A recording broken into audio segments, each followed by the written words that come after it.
Every one of us. And we're fucking live, bitches. Let And that's, of go. course, my camera I'm starts up also there. like not going. This is like our first episode, everybody, and I'm not gonna do like gay ass intros. Well, it will You'll be get gay it. We because should I'm. probably announce who we are, our names. Oh well, yeah. I guess I could do that. My names are there. It says Brandi Bishop, and then Rin Con. I'm gonna have such a hard time with this, Ryan. Rin, and Ryan's fine. You can call me Ryan. this is Rin, and then we got Kyle. Kyle, I still don't know how to pronounce your name. That's Um, okay. how do I pronounce your last name? So the last name is pronounced Matovic. The C is silent. Matovic, Ryan Matovic. I'm Okay. Ryan. He's Kyle. Oh yeah. We're doing great. Listen, so like before we even went live, Ryan noticed my tan and you didn't. So I gotta say we're already off to a Oh, pretty bad I'm start. sorry, dude. I had to use a different shitty camera because of the fact that it's hot as shit right now, and that's why I have my only fan. But we are going to be talking about all sorts of fun, cringy content today. I wanted to really start off. Well, Ryan You has not can call me Ryan. You can call me Ryan. That's fine. has not actually seen this shakshuka lady. The shakshuka shorty is what I'm gonna call her. And I kind of want you to get this. Apparently, conservatives have been freaking out about this shit because it's basically a single woman who is saying that she is like content with being single. And apparently, if you're a single woman, you're not allowed to be content with being single right now. One What's the narratives that you're a failure if you're a single Yeah, the person? narrative is you are. It's 10:45 a.m. Alright. on a Saturday. Can you see my It's screen? 10:45 Yeah, a.m. you're on a good. Saturday. I am 29 and single, and I don't have kids yet. Here's what your Saturday morning looks like when you're single at 29 and you don't have a kid running around the house. I didn't rise from my bed until 10:15. Every time I thought I should probably get up and do something, I thought, why? Nobody's making me. I'm not missing out on anything. I went to Beyonce last night, and I didn't get home until 1 a.m. And I danced and drank my little heart out, and I didn't pay a babysitter to watch my kids as I did that. And I woke up a tad hungover this morning, which is probably why I was in bed for so long. And I was just scrolling on my phone and I saw a picture of shakshuka and I thought, you know what sounds really good? Maybe I'm gonna learn how to make shakshuka today. Because I have no plans and I don't have kids and I don't have a husband and I don't have errands to run. I can go to the grocery store and learn how to make shakshuka. So that's on my agenda today. Also on my agenda, probably a rewatch of some Real Housewives of New York. I'm also doing a rewatch of Normal People on Hulu, which is really spicy and I highly recommend. Weirdly, I'm into this documentary on Netflix about blue zone countries. So I've got a pretty stacked day. Anyway, I say all this to say, whenever I'm hard on myself about why I'm not married and I don't have kids and I should be further along at 29, almost 30, I wouldn't want to do anything else this Saturday. And I know that you can do all these things when you have kids and you're married, and I understand, but the effortlessness and ease of my life, just kind of focusing on myself and the shakshuka I want to make or the Beyonce concert I want to go to, really pays off when I'm hard on myself for not being where society tells me I should be in life. I love these humble brags of like, oh, I went to see Beyonce last night. No big deal. And then Matt Walsh said her life doesn't revolve around her family and kids, so instead it revolves around TV shows, pop stars. Worst of all, she's too stupid to realize how depressing it is. What do you? Oh, I'm here for Kyle because he's cute. Oh, hi. um, That's my so bro, what do you Kevin. think about that, Kyle? Well, What was you your know, take? uh, I have a very, very deep sense of contrarianism for a lot of things, but I can see Matt's point, but I can also see her point. And as a guy, I mean, I'm a very, very disciplined person, as in, every morning up at 4:30, rock and roll and do whatever I'm going to do and do what's required of me throughout the day. Are you up at Women, 4:30 by choice? Like even when if you didn't have to wake up early, you would be up that early? yeah, on Sundays, I'm typically up at 4:30. Oh. Yeah, wow. Continue. I would So not. I understand women probably won't feel the same sense of duty that men do. Some, and obviously we're speaking in generalities here. Yeah. But that being said, she went out and she enjoyed her life like most single people probably do. And a lot of guys would probably do something relatively similar if they don't feel, duty bound in any respect. But there is this idea amongst trads that like women should be barefoot and pregnant at 18, which I know that's kind of like the stereotype, and a lot of people would probably call me a leftist for kind of going on about that. But the fact is that we really have alleviated a lot of like duty and burden from a lot of people in society today. Therefore, we can kind of delay the inevitable responsibilities of having children and getting married and stuff like that later on in life because, it's not necessarily as imperative anymore that, like, if you're an 18-year-old dude and you're an 18-year-old girl back in like the 1800s, then you needed kids to help with the farm. And, it's kind of like a necessity thing. Whereas now, as we industrialize more and more and more, kids almost become, like a commodity. And I know that sounds fucked up to say, but like the truth is that people have kids later and later and later because we just have different life choices because we don't have to, commit so much labor and time into having kids and being responsible for kids or caring for the farm equipment or things like that. Like everything's so provided for and we're very, very comfortable in our lives right now that we don't have to worry about having kids. So, that is a problem in some degree because, as women get older and even as men get older too, to a slightly lesser degree, it's more difficult to have kids and it's probably more difficult to raise kids as you get older because, you're not as alive and awake as you are when you're in your early, let's say teens or 20s. But, people should make different life choices now because we're afforded so many different amenities to our lives right now. So, I really don't. I think where Matt got jacked off about this is that she was very, very smug about the way that she was saying that she doesn't have kids. So to me, it doesn't bother me all that much, but I see where the trads think that, every woman should be at home and doing their job to raise the next generation. And my innate instinct is to say, yeah, that's a noble goal. But the fact is there's going to be very, very few women who think that that's not like their life goal. And, it's just up to people to generally decide. And that if there's a guy good enough for a woman to settle with and have kids with and live that kind of life, then she'll settle. But if not, then she's going to do what she's going to do. That's all there is to it. I feel like she didn't really say that she was like smug about not having kids though. I feel like she was just implying She came off like, as like, That's hey, the look point. at my single but life it and wasn't how that she awesome it is. wasn't ever going to have kids. It didn't feel like she was saying that she never wanted But it them was just, and never wanted to get I'm sure you married. see what I mean by like the whole Yeah, tone and the maybe. attitude of the video was basically like, oh, well, I don't have kids, so I can do this. And towards the end, she kind of did put a nice it was bow cool. on it. Right. But like, see, I actually think that all tracks to me, right? Team No Kids is way more fun than Team Kid in the interim, right? Like when you don't have the responsibility of a little gremlin, that is an easy. You get to do those things that you have to compromise and sacrifice on as a parent. I think the big thing is like, why is Matt Walsh pushing? Like, why is that a bad thing, right? Like.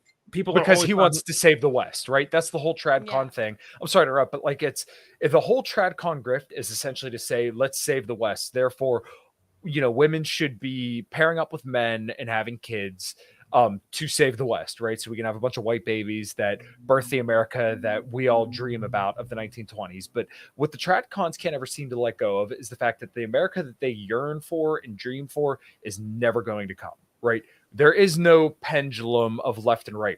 We only go forward, as in like all the technologies that we have and all the cultural advances that we've made are going to go forward in time.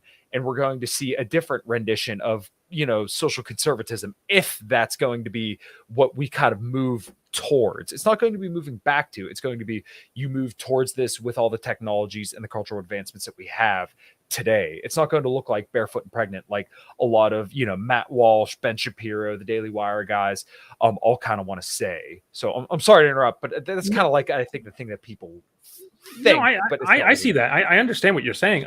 Yeah. Are we talking conspiracy hat things here, Brandi? Can I put on my tinfoil hat and talk shop here? Yeah, of course. So Of course. I think it's labor. I think the kind of like pundits who are pushing the sort of like trad, like you have 3 to 8 kids. A large labor market is much easier to stratify. If we have a generation where there are less laborers born than there are currently, those laborers will have more power. It's just kind of like a natural, like that's the way it works. And so I think there's a whole like push to be like, we need as many kids as we can so that we can pay them less. I don't know if that makes sense. That also happened. That's happened multiple times. Like Correct. like the nuclear family, the whole concept in the 50s, like that was heavily pushed then. Right, but like, that was when we were ramping up, right? It was like yeah. we needed the labor, so you need to be cranking out kids, and there was a Mm-hmm. whole like almost government. Well, I mean, like that was alongside eugenics, so it was a whole fucking thing. But the nuclear family was really like, we need you to like, the suburb design, all that stuff came as you were like, we need to really build out this whole force, and especially you were replenishing people from war, which so it made sense. But we're not losing people anymore. So now when I see people who do Team No Kid, it's like, thank you for your civil service. Like you're doing a good job by because I do think most people have the instinct to want to have kids, and it's harder. Like when you have kids, as somebody who doesn't have kids, I can't speak to what it actually is, but the way I see it from the outside looking in, when you have kids, your purpose becomes about like raising them as best you can, giving them everything that like basically making their life as good as you possibly can, which is a powerful and great purpose. But when you don't have kids, then it opens the doors. You have to find what your new purpose is. We have a new comment here. Yeah. I don't care if people don't have kids. I care if those same people will require the government to take care of them when they're old because they have no family. I mean, I hear that, but like the system we have, like, how do we are we going to talk about Social Security and how it's like fucked? Yeah, I mean, I don't think you're going to find anybody on this panel that disagrees that Social Security is fucked. But like, the idea used to be that you would raise autonomous, respectable beings that would go forth, and then they would be able to take care of you when you're old. But though, because we essentially now incentivize divorce to somewhat of a degree, now these family kind of structures aren't necessarily as tight as they used to be. And once again, this is largely because we have all these different social safety nets, as much as they're scams, and we all recognize them as scams. But yeah, I mean, for me, my goal would be that I want to raise my kids, my future children, to be the most, autonomous and powerful individual beings that they can be. And then hopefully they kind of look back and say that, like, I did a good enough job raising them that they want to take care of me in my old days because I did a good job raising them. Like, I think that's the goal of most traditionally minded people. But when you have the Matt Walsh who just kind of frowns upon everything that isn't in his own worldview, I think you generate a lot of people who are going to be just reflexive contrarians to that and say that, like, oh well, I'm just going to go live a degenerate fucking lifestyle because I already fucked up a little bit, so why not fuck up a lot of it, because it doesn't matter, I'm already a fuck up, so I might as well just go all in on this, rather than just say like, okay, well, where's my position in all of this, right? Like, maybe you want to be someone that's non-monogamous for a period and then you move into monogamy, or maybe you want to just do what you want to do for most of your life. You just have to understand the context, like, hey, if I want to wait till my 40s, then it may be a little bit more difficult for me to have kids or find somebody that's like in the same position that I am in like the general social hierarchy. You just kind of have to understand what your life is going to look like. But I think the tradcons want to just say there's one box and that's it.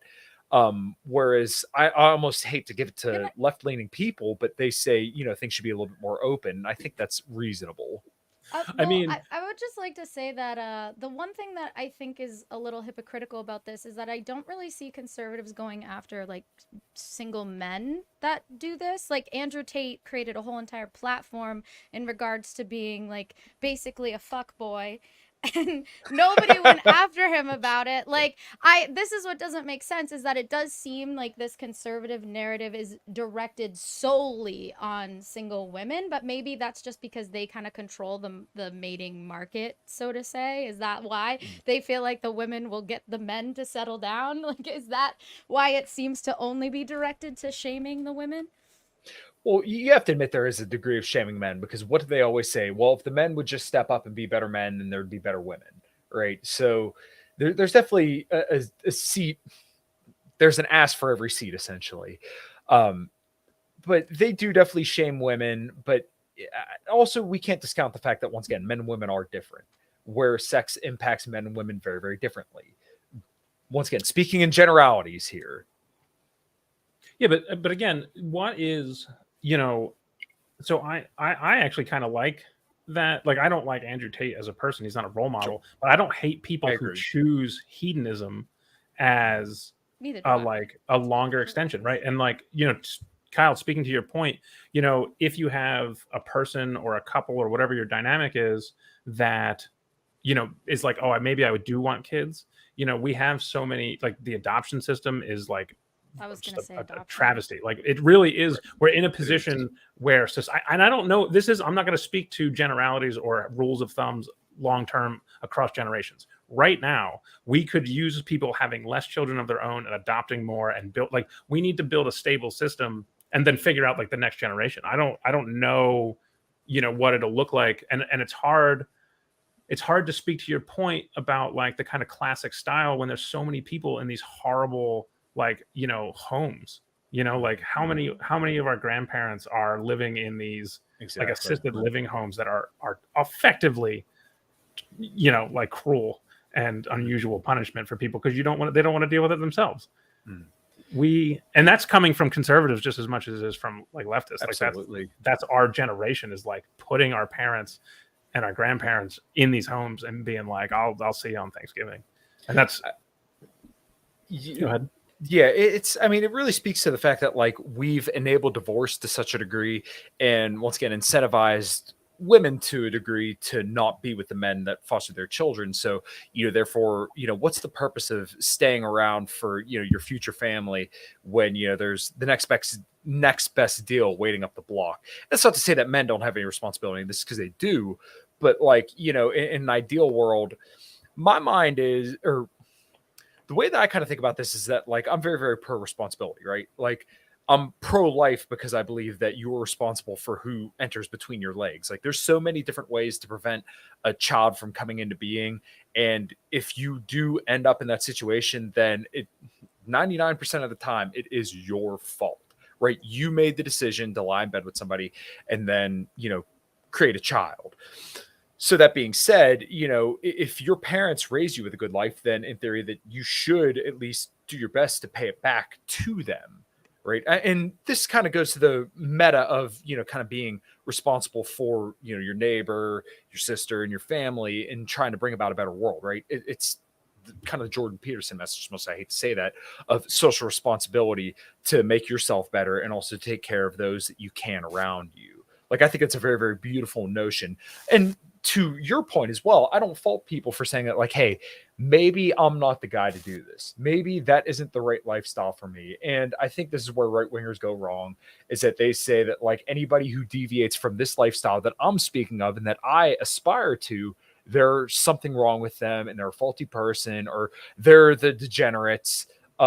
I have a problem with that in saying that, once again, everybody should fit in this nice, neat, and square box when really I don't think that's the path for everybody, because life isn't quite the same as it was, 70, 80, 100, 200 years ago. Yeah, I mean, I was like, wait, we're going to go on to like an abortion topic right now? Fuck, it's the first episode, Kyle. No, I just wanted that little tiny tidbit. Well, we could because I'm curious to dive into that subject at some point. I don't think episode 1 is the one to do it. I mean, I don't care. I'm a free for all kind of girl. Obviously, I think abortion is like a nuanced topic. I say I'm begrudgingly pro-choice, but that's because there are situations. Are you safe, legal, and rare? I'm safe, legal, and rare. Yeah, that's my stance. I don't believe it should be used as a form of birth control. I don't believe that it should be talked about. Like, I don't think it should be treated lightly. It's not like a light subject. It's a difficult thing. I've had an abortion, unfortunately, because I was in an abusive relationship, as a lot of people know, and it was a really hard decision, but it ended up being the right one. And like in that, weighing the pros and cons, I knew in the end, like, that was the right decision. And regardless of like the guilt I feel about it, then I know that if I didn't, I would have been stuck. I don't think I would have ever had the strength to leave and get out.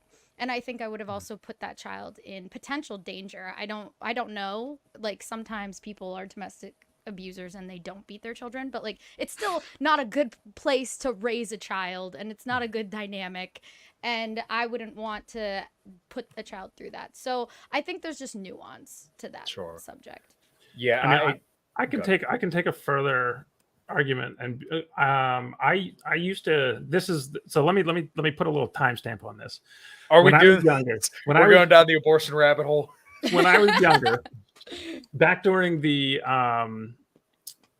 stem cell debate era, I used to say that I was pro-abortion and not pro-choice. I was like, I think we should be factoring, like basically cranking out babies, harvesting them, and drawing as many cells as we could. And that was very troll position of me. Like I was literally just trying to be super edgy and aggressive.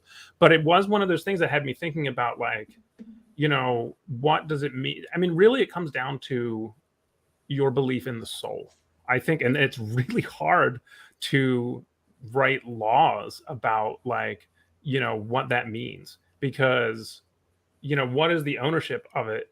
It's really hard to tell a woman who is making a baby that that's not like that's not their body, right? And like we're going to like step in and do whatever we want to do because it's not yours anymore.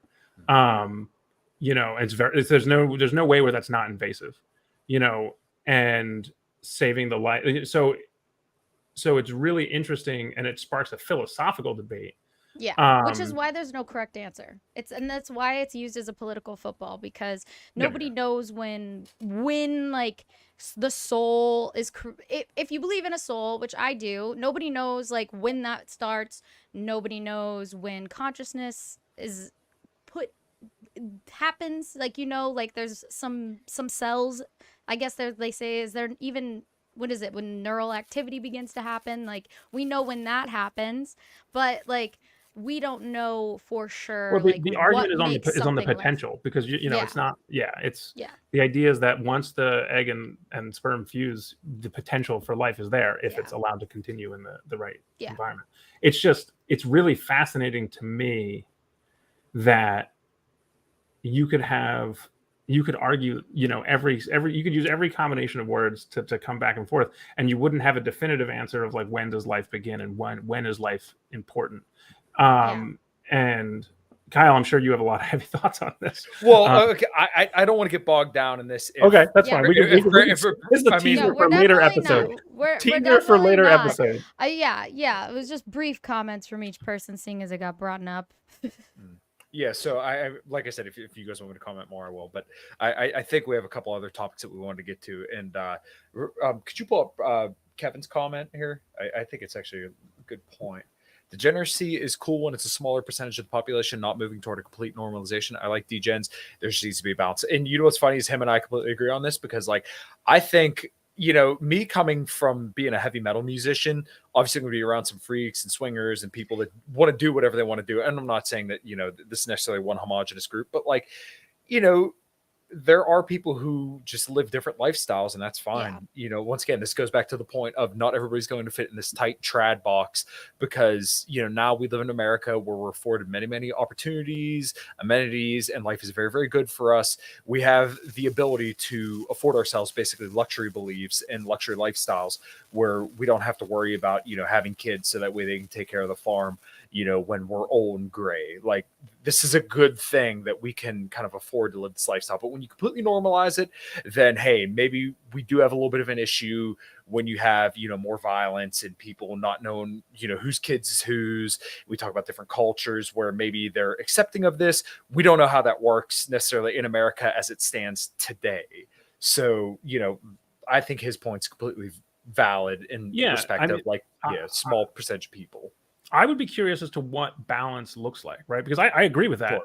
I just am of the mind that would happen, like it happens naturally. Like I think degenerates have been degenerate the entire time, and again, now it's just more people are aware that they're being degenerates because social media is a thing. But like people have been fucking getting their freak on, and you've had vanillas and normies and all these regular, there's always been that balance. I do think there have been cultures that have leaned towards hedonism to their detriment. And I think there have been cultures that have leaned towards puritanicalism to their detriment, right? So I think it's, you let people be and you let it how it goes. And if you have a higher percentage of like fucking Germany, fucking Japan, right? They're culturally high bar degeneracy in terms of, like by whatever metric you want to measure. I'm not trying to judge them as cultures and things, but like on the internet, you're like, wow, you guys are some weird shit. But it's fine. Like both of those are highly efficient societies that get a lot of shit done. So it's like, I think that balance happens when you don't try to bring laws into culture. and I Well, think that's yeah, where yeah, that's where for we sure. struggle. I think I don't know I how think to. I don't. well, at least in the libertarian sphere, I know that everyone would agree with that. But like that's where there's a difference between like the Matt Walshes and like the Daily Wire people. I think that they actually want to legislate culture, which Yes. is where everyone kind of crosses paths. But Right. then like it gets I guess what makes me Jesus Christ. Hentai. Sorry, that's probably my fault. Hentai! Well, What makes me wonder is like what's gonna like for like the trad cons even in like a libertarian like framework, like what is their solution? Just social shaming? If I they think think that we need to get rid of like I degeneracy? think, yeah, I think kind of like the more right wing libertarian, which I would definitely put myself in that camp, would be the idea of social shaming, where, kind of over time I've loosened my position on this a little bit, but yeah, to kind of Ryan's point as well, like you're going to have a group of people who are fuck ups no matter what. And I think this is something that people have a really, really hard time coming to grips with. That, like, when people bring up, oh, well, this person has like Nazis in their listenership, or, this person took the red pill advice and now they treat everybody like shit. Like, those people did not need whatever they said they listened to be an asshole. Like, these people are going to be assholes no matter what you do. There's some people you give fire to and they'll make a whole feast for the entire town. And there's some people you give fire to, and no matter what, even if they try to cook a meal, they end up burning the whole damn town down anyways. Like, there's just people who are naturally assholes no matter what. Is there an significance when certain things draw a greater percentage of assholes than others? And I don't have an answer. That's a genuine question. Once again, I think it's more so pathological people are going to be pathological no matter what. No, I agree with that fully. Assholes going to be assholes. What Yeah. I'm curious is, should we as a society concern ourselves about things that draw more assholes, like to a significant degree? I think that only happens when people I think that happens largely in like political stuff. So basically where people want to get into as big a group as possible, and then, basically identify only with the good parts of the group. And you see this once again in all political discourse now, where like everybody's going, when you look at the right today, they're going to identify everything that's good about Trump and ignore everything that's bad about him. And then they're going to look at the left and say that everything that's bad about the left is emblematic of everybody on the left, when the fact is there's nuance. And once again, you're going to have assholes completely on both sides. Now, when it comes to like, if there's a specific thing that draws out more assholes and like kind of concentrates on that, I think there's probably like, if you want to talk about maybe like the alt-right or the people who start popping off about the JQ and then get ridiculous about it, I think that kind of stuff, or like the race realism stuff, when it gets taken to an extreme, like there's a conversation to be had there. But like, they say asshole, I'm going to get into a coma, sorry.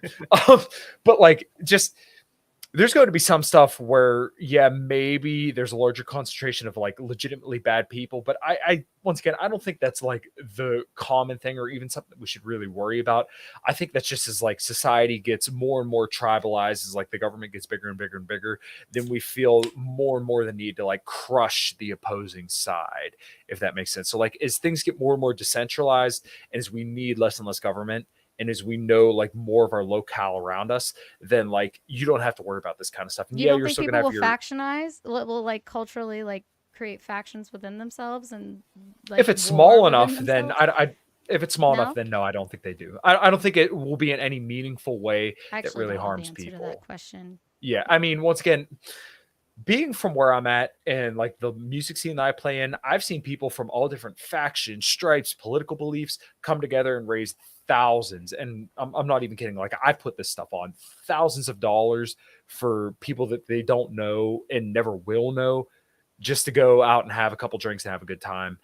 And like, I don't know, that's just my opinion. And like, once again, when you start putting like a political message to it, that changes everything. But like, if people think it's a good cause, I think generally most people are going to go there and have a good time, and like they don't care what your politics are. So this is kind of like why, when it comes to like any kind of social change, I think there needs to be elites and leaders and people who are good people, who don't come out with like a political message or like a cultural message, who just lead by example. And then we can have the conversation about like cultural and political implications, or like what we believe. I mean, I think we have to celebrate the people who do that without accolades and wealth associated with Exactly. it. Right. So you need to start having people you celebrate like as like, oh, this is our hero who's the person just doing the fucking job.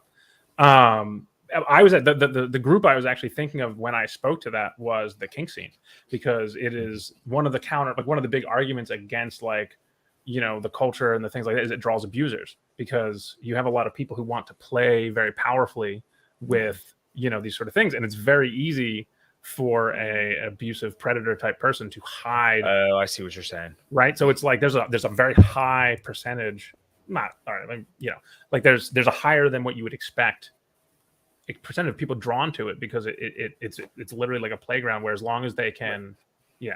So, but it's one of those things where, I obviously am not going to advocate against, communities like that as a member of them and somebody who strives to be a leader in those communities. But I don't know, how do you internally police? Do you welcome external criticism, or do you as a community collectively go, hey, we have a lot of good going on in here?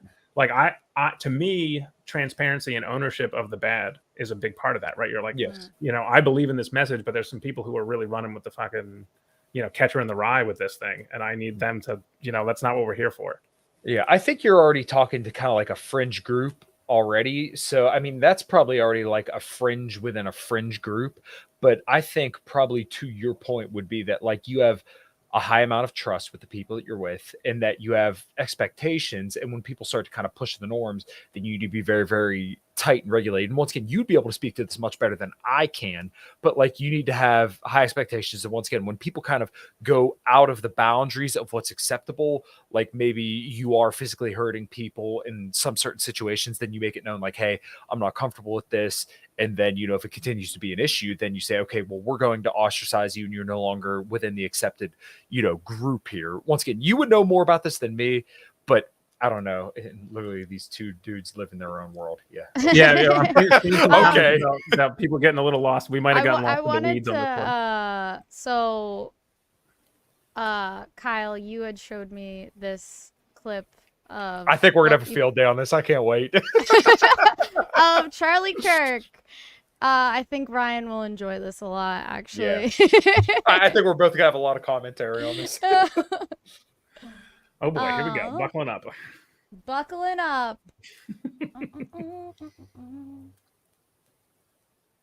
All right.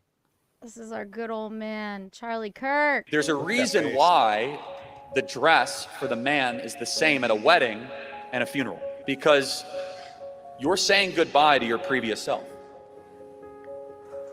The woman is the icon, the symbol of beauty, almost always in all white, right? Ascendant. The man is usually in black and white, like he's attending somebody's death, because it is his death. No, but think about it. It's the death of the bachelor mindset. It's the death of promiscuity. It's the death of the wandering eye. It's the death of immoral behavior. It's the death of texting girls casually.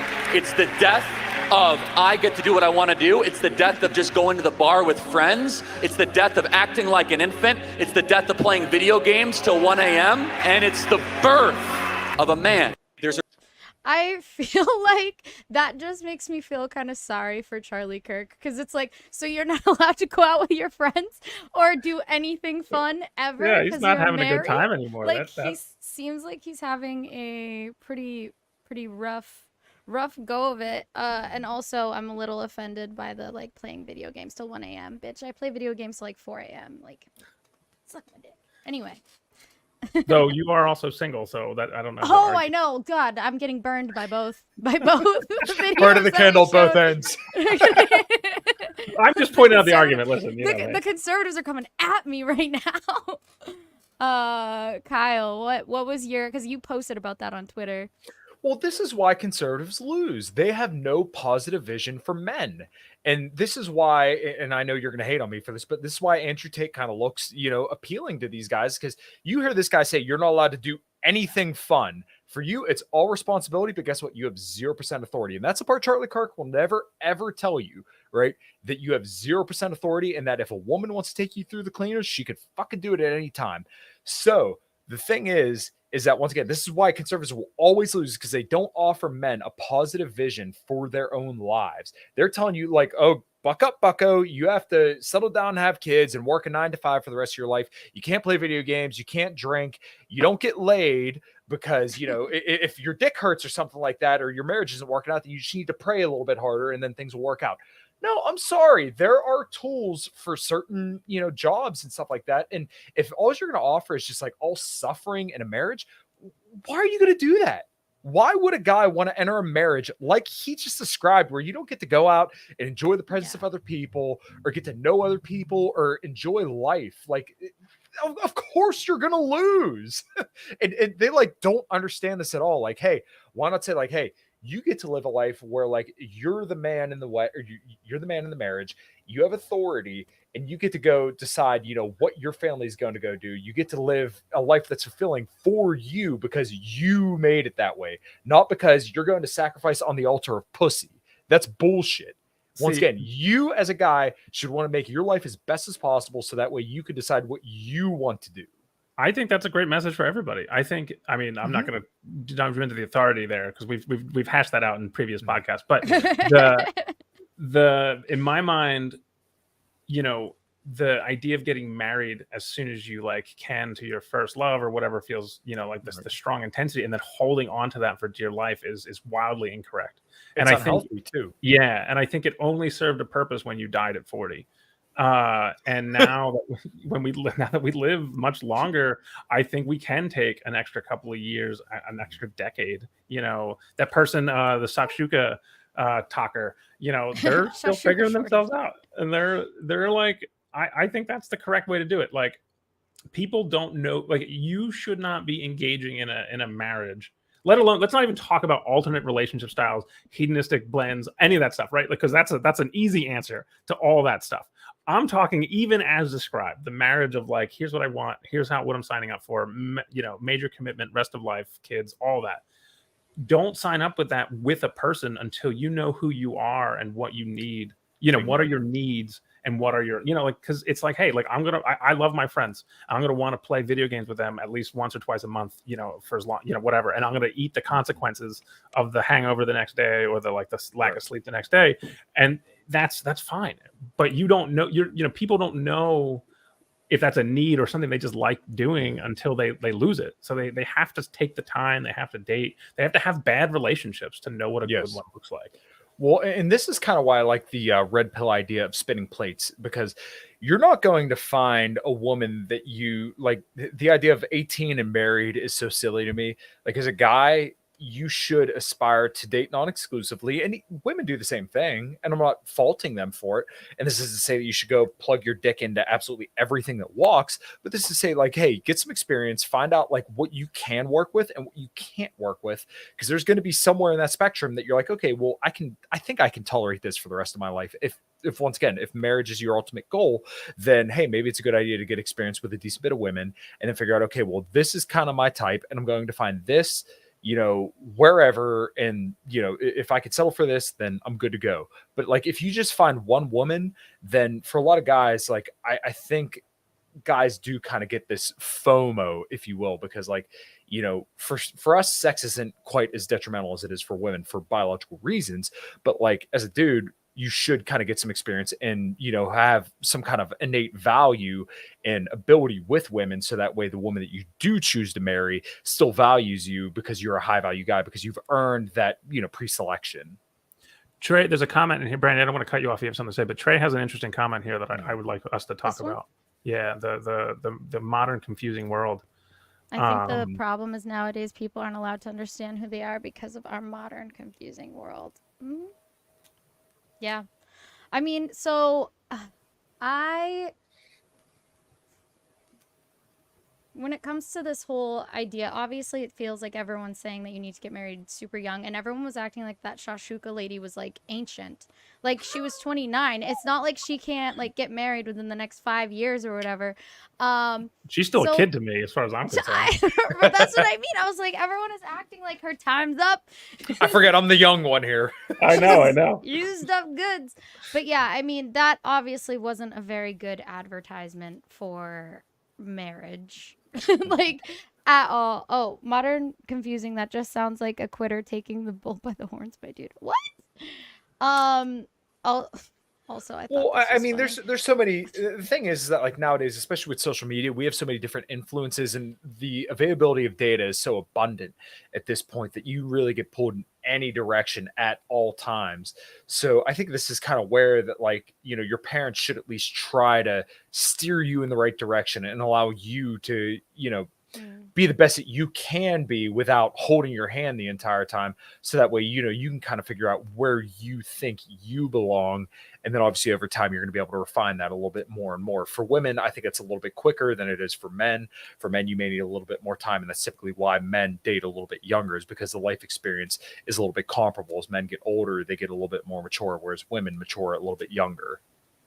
So I are mean, you I saying think that it, women should like, so for a woman it makes more sense for them to marry younger, and for men it makes more sense for them to marry older? Is that what I I'm mean, well, gathering? this kind of bears out in the stats too, is where women get married, I think, like a year or two younger than men do. So, yeah, maybe it is a little bit of a better idea for women to marry a little bit younger, just because they're typically more mature by a younger age, because their life experience doesn't necessarily dictate that they have to be as mature as men. you could have a variable here though, as there's a lot more Right. pressure on women to get married than there Right. is on men to get married. I think like men can get married later. Women have a lot more societal pressure to get married early. So Sure. I'm not arguing with your point. I'm just saying there could be Yeah. a compounding variable in there. That's due to like the procreation aspect, because sure. It's a there's valid reason too. timeline, right? Yeah. Yeah. All right. And then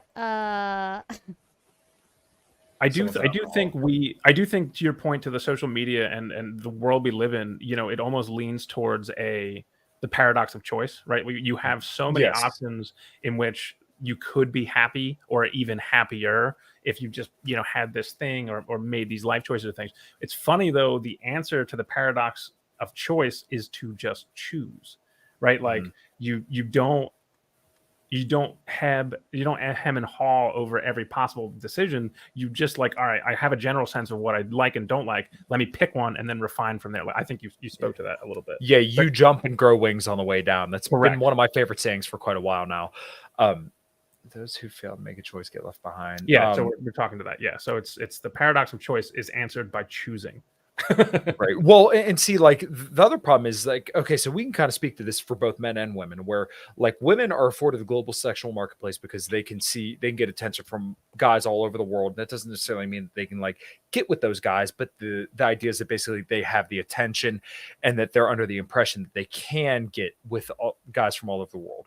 Now for men, they have 4K streaming porn at all times to sedate themselves instead of going out there and pursuing women like they in theory should be. So this is kind of where once again, the internet is great for us to have this conversation and share our thoughts with people all over the internet, but at the same time we can also choose to sedate ourselves rather than use it to our own advantage.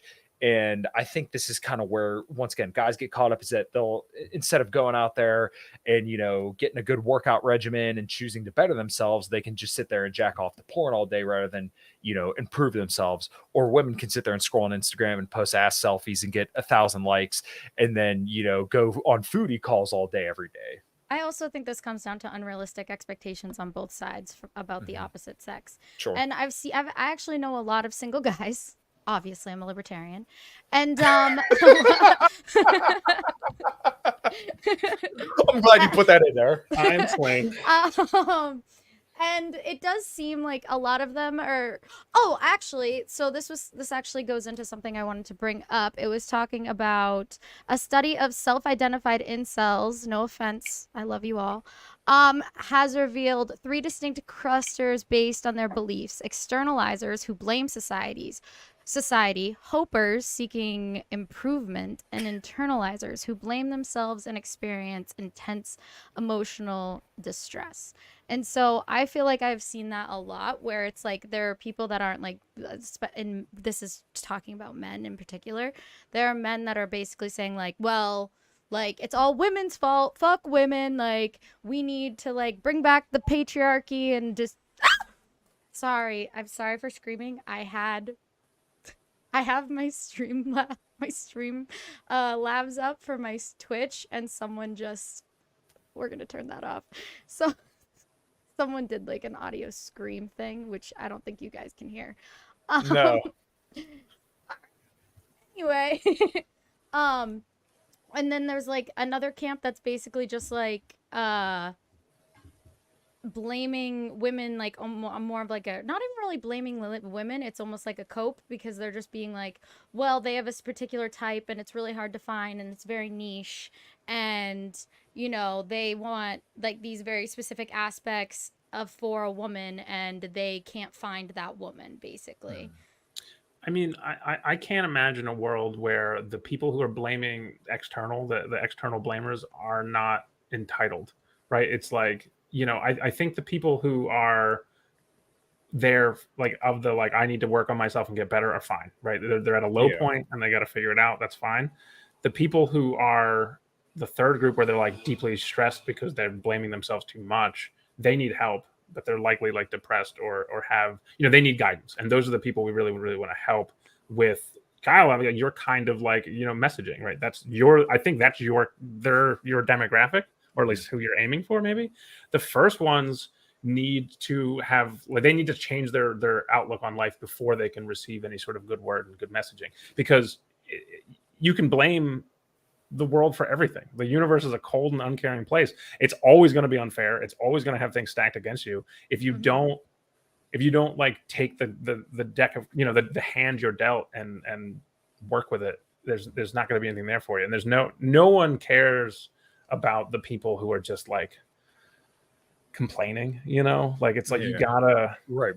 It doesn't matter if you're right. Like, you might even be right, but it doesn't, you know? Yeah, nobody Women cares. might actually suck, okay? We might actually suck.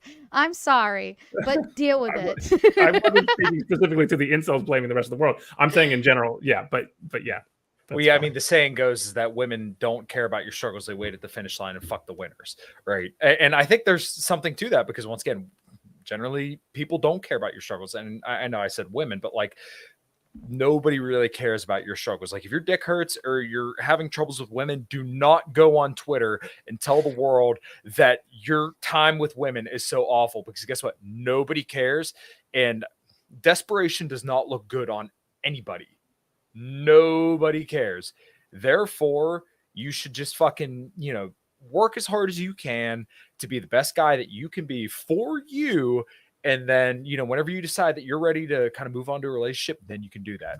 But like, just this idea that you're going to bitch, piss, and moan your way into some pussy, it's ridiculous and it's unrealistic. And so to go back to thoughts on unrealistic expectations on both sides, I think a lot of women have like that whole Prince Charming kind of like fairy tale concept in their brain, which doesn't exist. And also, like, as most red pill content discusses, there is almost like a large percentage of women going for a very small sect of men. Right. And they're not actually thinking about like the things that matter. And like, and because and then with men, from one thing that I noticed when I was a dating consultant is that there were a lot of guys that were like, you know, like that had money, but they were in like the 5 or 6 range, and but they wanted like the 10 in the room. And I was like, bro, every single fucking guy here wants the 10 in the room. I want the 10 in the room. You're not getting the 10. Like, can we settle for like a 6? A 5, like, I don't know, something else. So I think both sides has unrealistic expectations. And to go back to what Kyle said, that could potentially have to do with porn. Do you think like porn is setting up unrealistic physical expectations in men for women, and so like that's also making their standards higher for like the physicality aspect of women? I don't, Kyle, I don't mean to jump in, but I don't think it's porn. I think it's movies. I think it's movies and TV shows where it's like the message of like, if I do the thing, I get the girl, right? It's the meaningful relationship is the prize after I conquer whatever my challenge is. And you know, like there's a whole, I think I've seen a breakdown of this where it's like so many movies have this idea that you know, and whatever it's your personal challenge, and your crush will be the person that you like win over by getting, you know, every rom-com fucking ever. But like, actually, what that was. it's really painful, because you need to, it's like really like, here's who I am, here's what I have to offer. I need to find somebody who wants what I have to offer and has things that I want. You know, it's not that, like, building relationships is I mean, yeah, you need to be able to communicate, you need to be able to win people over, you need to be able to get in the game. So you there's a whole separate like courting vibe that humans do that's always fucking hilarious. And it's, you know, Kyle talks about this a lot in your podcast, where figuring that out is a lot easier than it, I think incels especially like don't understand how to do. But that's not the core of this issue, right? Like, if that was all it was, then we wouldn't have the divorce rates we have. It wouldn't be these unhappy relationships, all these things going on. It's, you know, you need to know yourself. You need to trust that the other person who you're like, you know, connecting to also knows themselves. Because a lot of the time, even if you're ready for a meaningful relationship, you might be connecting with a bunch of people who aren't. So full circle. You know, that's why it's better to wait for, and why the early getting into like this like long term, or not even long term, but like lifetime commitment at an early age is a bad idea, because you haven't figured yourself out yet, and most of the people that you meet haven't either. And I know people are saying like you said, women mature earlier, but I know for a fact that I'm not the same person I was at even 26, and I am way more mature. Like, have myself I think I'm more ready for that now than I was then.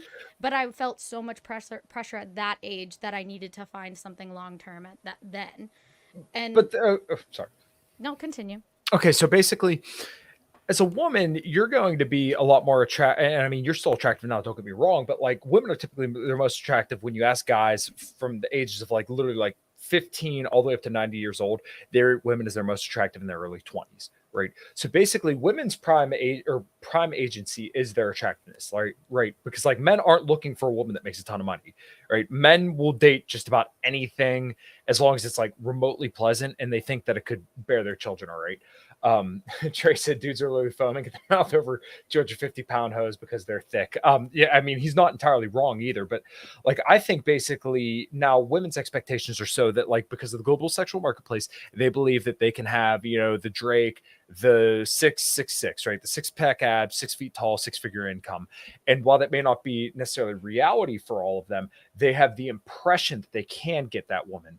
But I don't know, when I go out to the airports or like even on vacation, stuff like that, I do see a lot of dudes who are like actually decent looking dudes with women that I'm like, you got with that? Like, Maybe you're dating... maybe there are other aspects. I actually know a guy. You say that men don't care about money. I actually know a guy in particular who was a friend of mine. He didn't last with her because there were a lot of issues there. She like ended up becoming frigid. You're making my point. I'm just saying. She became frigid. He's hot and she was ugly, but not ugly, but not hot. She was kind of bigger, and she had a lot of money, and it came from an affluent family, like a big good name, like all of that. And so it was like this whole argue of like what is it? Has a hypergamy, like marrying for like the socioeconomic status type of thing? Is that basically hypergamy is just the idea that women always date up. Right. Yeah. But like technically in that situation, men sometimes do too. I know maybe that is an extreme case. Maybe not all men care about that. Case. but maybe like all of those men that you see, there are other aspects. And to say that I don't know, like guys don't care about personality or intelligence at all. I know that this is a red pill argument that like it's a talent. Attractiveness is the number one quality, and all of those other qualities are like not like important, and nobody would ever like it would never outweigh the other ones. Yeah, generally I've never heard a guy say that like my dick got hard because she was so smart. I've never heard that, and I think you'd be pretty hard pressed to find a guy that said like, man, I was so wrecked because she was so smart. Like nobody wanted to fuck Ayn Rand because she wrote Atlas Shrugged. Like, no, Ayn Rand fucking got after it. You don't know the history here. She fucking okay, maybe I don't, but I'm just saying like the vast majority of guys will not look at she was like a hoe. So, but like the vast majority of guys would not look at a girl who's like a 3, who's fat and ugly, and then say, "Oh, well, she has a great intellect, so like my penis is now hard." Like that just does not happen. So I'll try to reframe this, and I want to see what your take is on this. Sure. So instead of going off of somebody who is purely hot, which is like it's a fine metric, but somebody who makes them look good. Right. So if you have a hot partner, you look good because you're like, oh, look at this hot person I swear. But also if you're in a party, like a social maneuvering circuit, right? And somebody is very socially savvy and can like, walk into a room and maybe they're not the most attractive person, but they have charisma and they can hold a thing, or they're, it's really like pre-selection essentially. Sure, right, but it goes both ways, and I think guys care very much about how they are perceived in their relationship by the outside world, and so hotness is it's a common denominator. You're always going to be. It's like social ranking by way of your partner choice. So if the girl improves your social ranking and like the hotness isn't part, like this would be like if someone is famous, like that a very unattractive famous woman can get a fucking hot dude solely because she's got fame and status. Yep. I feel like it's highly likely that is possible, just because maybe women don't have as much status as men, so it's less likely. So I think it goes both ways, but I think like really jumping into generalizations here. I think women have a lot harder time agreeing on what is universally hot for guys, whereas men, you can have a much more common, it's like, thin waist curves, like I think you guys are kind of going to a little bit of extremes when you're saying that like a guy would date a woman for status. Like, I think that is like the vast exception, not the rule. So I'm saying that dating an attractive person gives them status.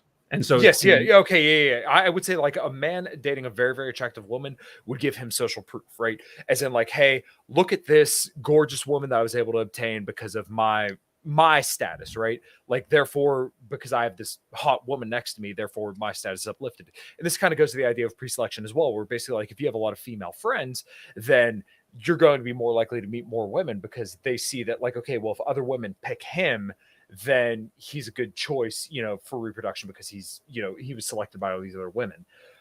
There was a comment that just slipped my mind. Which there, one? but no, I'm sorry. Sorry. I like all the body types. I saw that comment.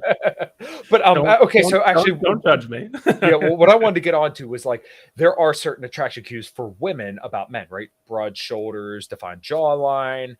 And I think even some of the stuff bears out in like data, like where even like certain smells and stuff from attractive men, like men with a certain body type actually is more attracted to women without even seeing the guys. So like, I don't think it's quite as like defined as men's attraction cues, but like women are definitely attracted to like certain, I don't want to say phenotypes, but like certain cues in men. Sure. I mean, I think there's, you're going to have generally accepted attractive features versus like more niche ones. But I do really think that like if you look at it not from it's not purely about attraction across the board. It's about that like what it does, and it's easy. Attraction is easy. If somebody's very attractive, it's an easy marker. But there are other markers you can pursue, and there was a really interesting book on like not deviant, but like the non-normative sexual attraction, like younger people who tend to be attracted to older women, like they're just like that's who they're into. They have their pick of the litter. They're like it's one of those things where if you find yourself attracted to things that aren't the classically attracted, and it's like any other sort of sexuality where like most people fall into the kind of like the middle of the curve bucket, and then there's people who deviate. Right. If you are anywhere on a line, I think that as like dating advice would go, if you can differentiate yourself or find anything about like the more niche you can go in any kind of dating market, the more like the easier time you're going to have. You think it's better if you're more niche? Because I'm not going to say better. I'm going to say easier. I would feel like that would only be easier if there's a lot of them. So like it would be harder if there's not many, especially if you live in a rural area, because it's going to be very difficult to find that niche. Well, I guess this kind of gets to a little bit of a bigger meta when it comes to like the idea of like beta and alpha characteristics, where like this is always contextual. And I think this is what a lot of people kind of miss. So like when you think about like, and once again, these aren't like necessarily objective terms, right? We're using these as terms to move on to a bigger conversation, right? So like the alpha, let's say like a metal concert, right? Because this is just whenever I'm playing a guitar solo and it's just me, then therefore I'm the contextual alpha because the entire room's attention is on me at that time. And everybody is, giving all their attention, their eyes, their respect to me. Right. Yes. This is a Contextually, Rolo yeah. talking point. I know this one.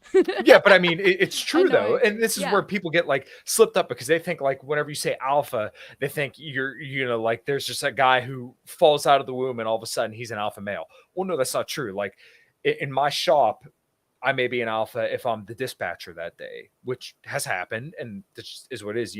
All the service advisors, the other technicians, and then maybe even customers are going to come up to me and ask for stuff about their vehicles. I'm the contextual alpha that day, whereas like all the other guys may be a contextual beta that day. But then let's say we go to a different venue, maybe an engineering background like Ryan, where maybe he's reading a schematic or something that I don't understand. That he's a contextual alpha in that situation as well.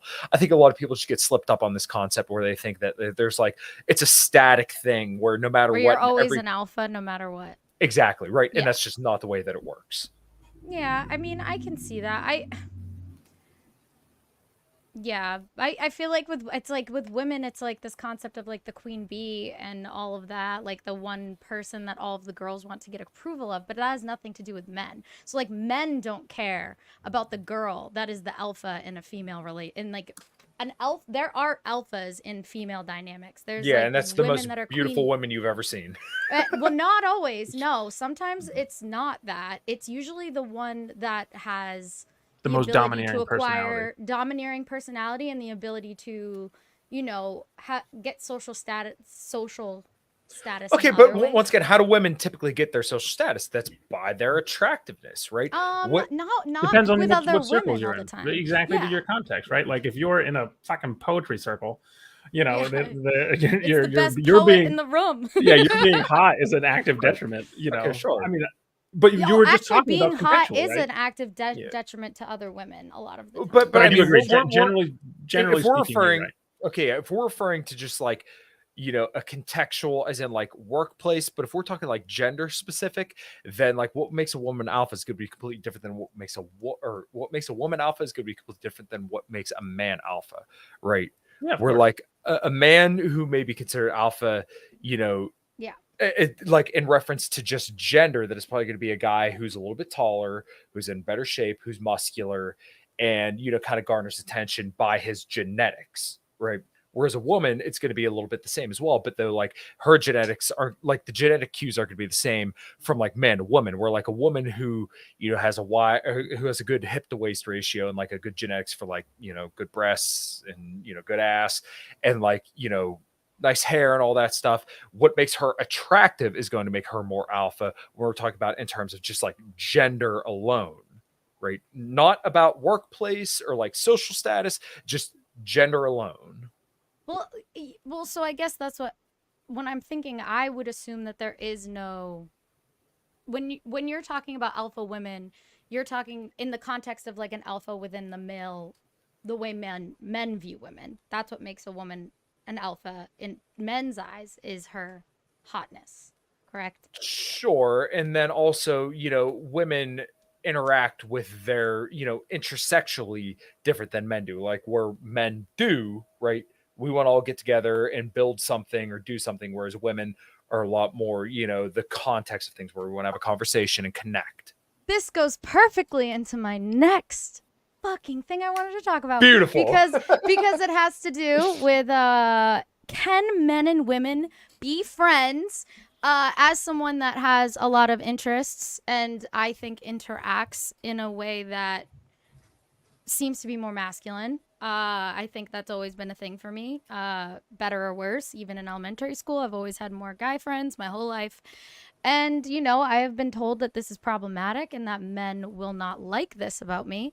I actually have a video that I kind of wanted to show, which was a girl that, she's a psychologist that talked about this. And I thought she had an interesting point, and I'd like to see how you guys, how y'all feel about this. Oh,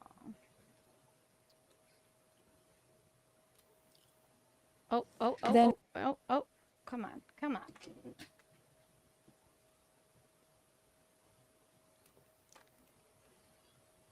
The question, can men and women be friends? It depends on one thing and one thing only, your selection process.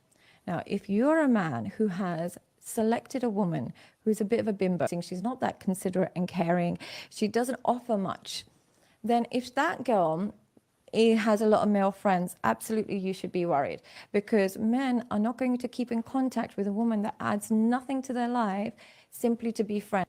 If you are a man and she also made another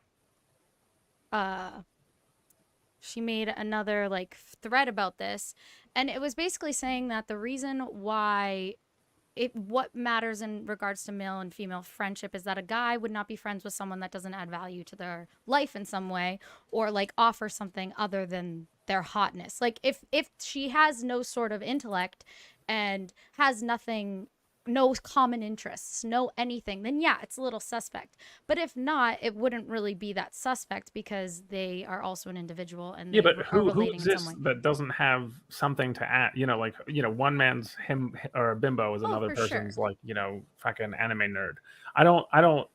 I do imagine, I do subscribe to the thought that there are a lot of people who are just hanging around trying to fuck, and it's difficult, I imagine, for monogamous guys to try to navigate that, like who's being genuine and who's not, because women already can't tell that for themselves, and now you're filtering that through, so like your partner is trying to understand like which of these guy friends, like, oh, I've known them since the 6th grade, it's like they might have been having a crush on you since the 8th.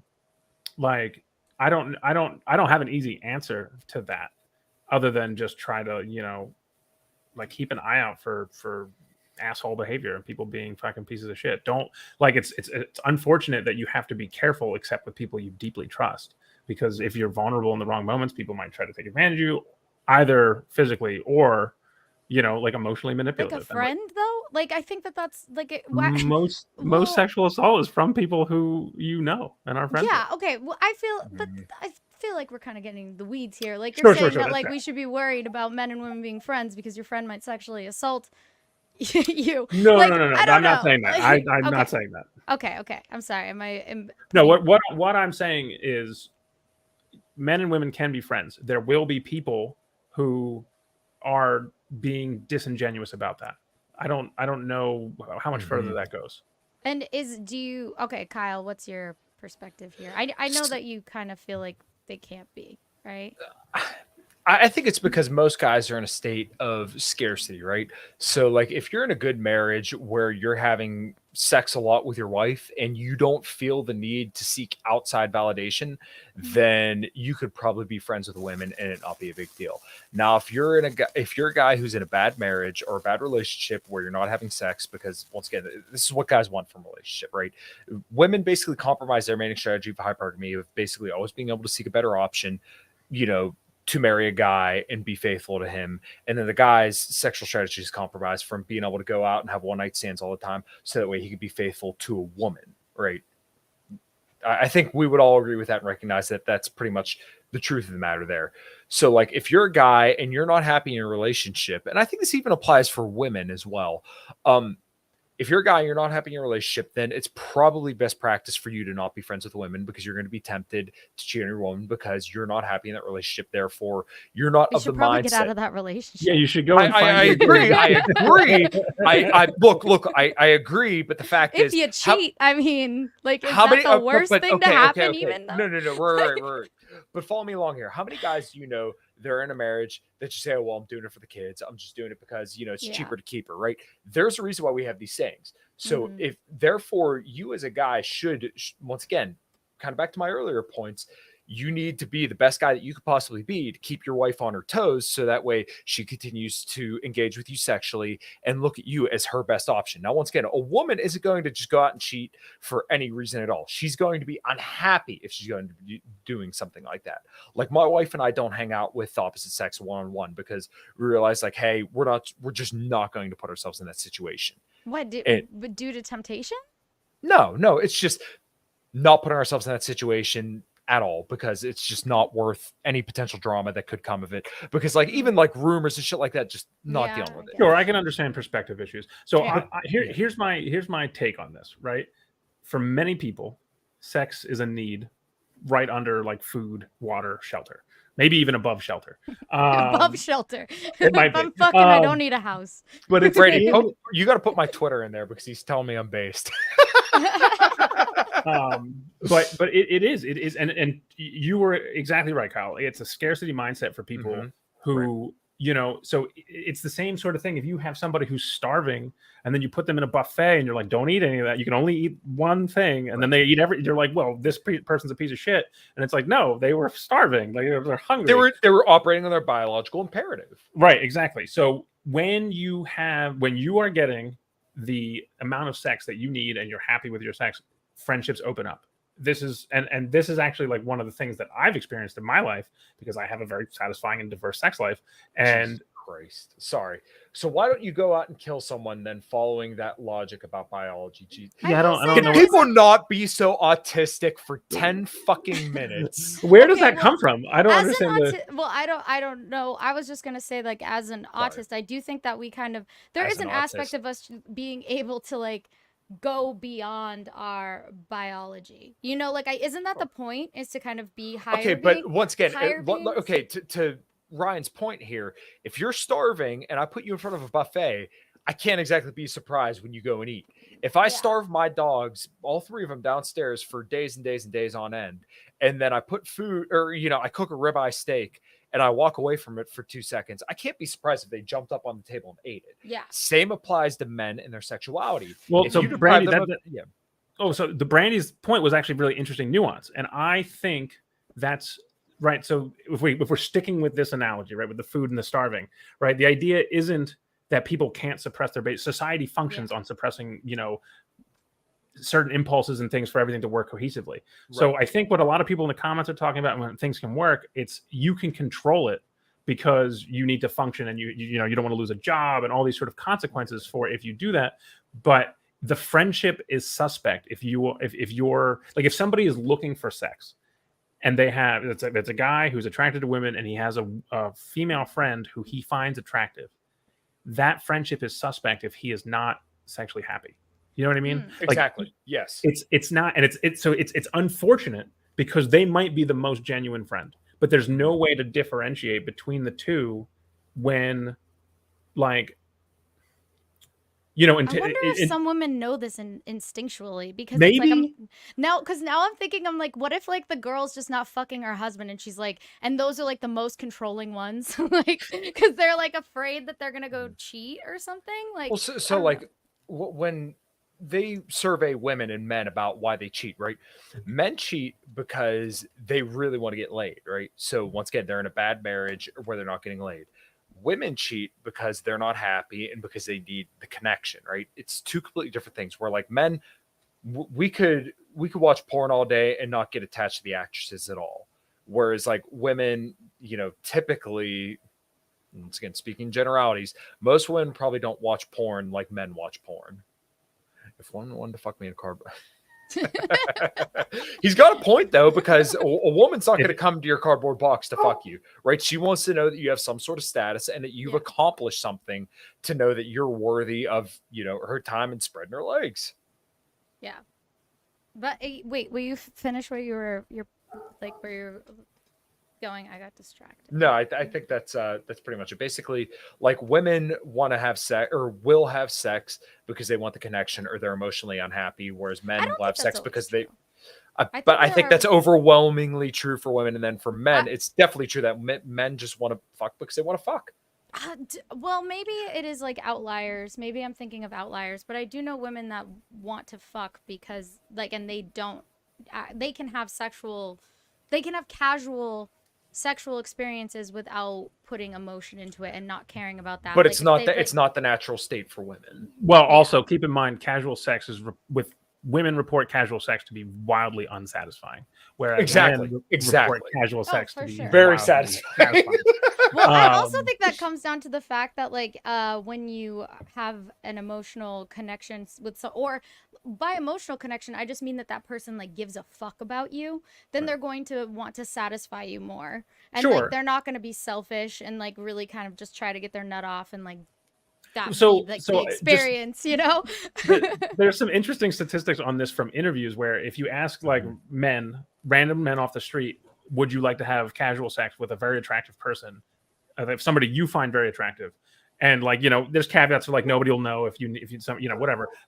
Overwhelming majority say yes.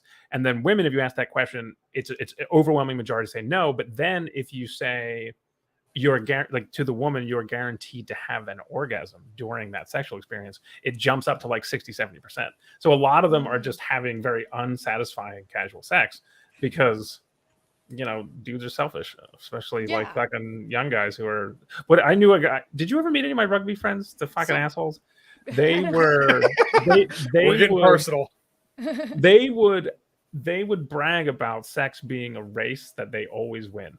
It's a race to the finish. And I'm just like, my dude, you're in the wrong headspace here, dude. Like this is a journey we're taking together. We're all here to have fun. Doesn't that kind of like refute what Kyle was saying in regards to like that women only care about the emotional connection? It's not really that. It's that they're having these sexual experiences. They're not being satisfied. They're realizing that this is not the fucking move. And they're saying, we don't want the casual sex because even though I'm horny as shit, it doesn't matter because I'm not going to get off anyway. Like, that is potentially part of that. But I also think that depends on the guy that she's having sex with. If she feels like that is her best option at that time, then she's probably more likely to have an orgasm because this is, once again, somebody that she really looks up to and really wants to kind of keep around. So she's going to do what she can. And like, I'm sure you guys have heard stories about women faking orgasms specifically to satisfy the men they're with. So that being said, I don't know, but women will fake orgasms to, once again, please the men that they're with. So, you know, it also depends if that's like the guy that she feels is her best option at the time. So do we have a consensus here? Men and women can be friends as long as people are sexually happy in this sort of thing? Yeah, you know what? Actually, I would say that's a consensus. If men I was going to say, Kyle, if you were going to fight against this, I was going to be like, are we not fucking friends, bro? Like, I think we're friends, right? Well, I mean, I wouldn't hang out with you on a one-on-one, but you know. Okay, look, one-on-one, I don't hang out with really any of my guy friends other than Ryan one-on-one. But that's and then the other thing that really adds a layer to this is that he's my ex. Right, so, we've already talked. So then it's there's that. Like, oh, can you be friends with someone that you fucked? I agree, but disagree. What? Oh, sorry, someone said they agree but disagree. Sorry, I completely derailed that. No, I was just saying, like, then we're adding another layer because can you be friends with someone that you had sex with previously? And I guess there's the thing, like, can you? And then there's the thing is it okay in a relationship? But I guess that's something that has to do within, like, boundaries for every obvious. I would say for probably most relationships, it's probably best that you're not friends with your ex, especially if you had sex with them, just because that's like, for most relationships that aren't like polygamous, you're probably digging up some sore spots. Polyamorous. I'm sorry. Polygamists are the ones who do it religiously and get married. Yeah, that's a hard okay. Yeah, my bad. But like, if you're poly, then okay, maybe that's a different story. But like, I would say for the vast majority of people, it's probably not a good idea to be friends with your ex, just because that's, like I said, you're probably touching fertile or soft ground there. You should probably just kind of leave that back where it is. I've actually always expected, and Brandi, this goes for you too. I've always expected the women, my exes, who I've been very, very good friends with since the breakups, that one day a relationship would come along where I'm no longer like, you know, I would never date anyone that. So you are important, and your dating circle is, but like, you know, for one of my really, really good friends, like we dated in our early 20s for 5 years. I thought I was going to marry this person, and then we grew actively apart for very like internal valid reasons. And, you know, there's a lot of fondness. Like I'm still friends with their like parents and things. And that like I always expected, because the kind of guy she likes to date wouldn't want me around. And I was always, as the friend, I'm like, I'm not going to sabotage their relationship. Who is this? Has it happened? So she's currently dating somebody who thinks I'm hilarious. So I guess I'm fine now. I don't know if that's going to be like. Would he be mad if you guys hung out one-on-one? I guess would obviously. We do. Yeah, we do hang out one-on-one. Okay. But again, so here's the thing though. I believe I'm for people who are savvy enough to recognize it. They recognize I'm not the threat because I'm so open about my sexual life and all these sort of things. I'm not the kind of guy who's trying to sleep with my ex. I have Too a much life. sex. Yeah, I'm not trying to retread old ground. Like we broke up for a reason. That reason is still there. I'm really happy about all that stuff. So when people like she dated many people who did not like me and didn't want anything to do with me. And I'm like, listen, if you hit it off with one of them and they're going to be your forever person, I'm out. Like I'll bless the relationship and step back, and then I'll never see you again. And because that to me is the friendship. That's what I can offer. Because I want them to be happy, and I'm not giving them the happiness that they're seeking elsewhere. I wouldn't ask them to compromise, that kind of happiness for our level of friendship. But I do actually think I'm like when women have guys hanging around and guy friends, I'm not the threat. Like it's a very specific kind of person who I'm like going after, and if they're that, then it doesn't matter. Where we're already like they're probably gonna fuck her with me. Whereas yeah, we'll do it together. It'll be great. Eiffel Tower. The kinds of people are the ones who are pretending to be friends, waiting for a low point in the relationship where they can then badmouth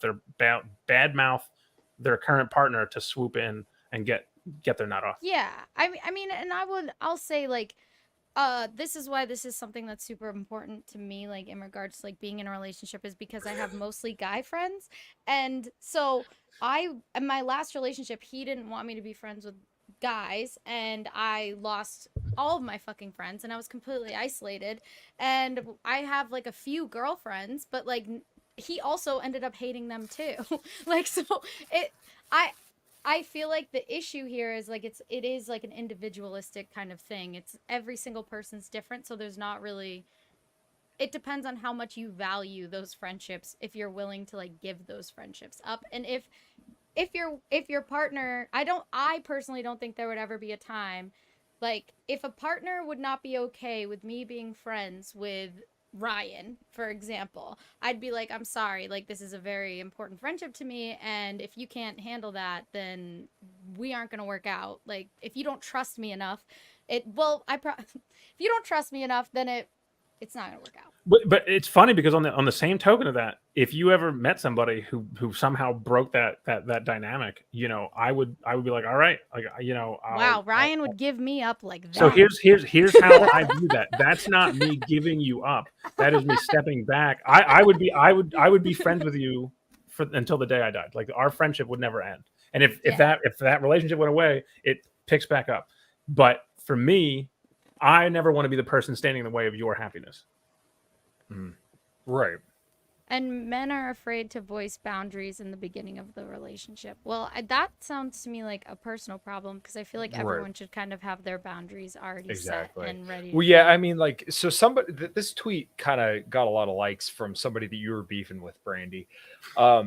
Like early on, my wife and I want to say before we were even dating for a year, we both kind of like, it wasn't like, hey, I want to have kids with you. We both said like, hey, we want to have kids. And this kind of the relationship that we envision. And we agreed upon that from pretty early on. Like, and one of my coworkers, when, my wife and I were only dating for like a short period of time, they were like, oh, I can't believe you would talk about that. I'm like, well, what are you supposed to do? Just like not talk about this stuff that's like, potentially some of the most important decisions in your entire life? Are you just supposed to like leave it aside, and then you get 2-3 years down the road and then you figure out, well, I want to get married and this person doesn't want to get married, or I want kids, I don't want kids. And then like, now what? Now you just wasted literal years of your life. It's probably important to figure out this shit early on. And as he said, voice your boundaries early on. Like if you're not in for an open relationship, then that should be pretty abundantly clear. And once again, I don't think this is a concern for most people, but maybe if you are in that kind of sect of people, then maybe it is like, hey, this is kind of what I'm okay with, this is what I'm not okay with. Like shit like that should be clear from early on. And the relationship shit isn't always easy. Like having these kind of serious talks, it's not going to be easy, but like, this is going to be somebody that you're going to spend your life with. So you should probably figure out what's going to be hard and what's not going to be hard. In my mind, like the relationship I have with my wife, effortless. We have a very, very great relationship, but like, our expectations are very, very clear of what we want and what we expect from each other. And I think that like, if you're going to be in a monogamous relationship, then you both need to agree on what you want. Or, that really goes for any relationship. You should be very, very clear about what you want.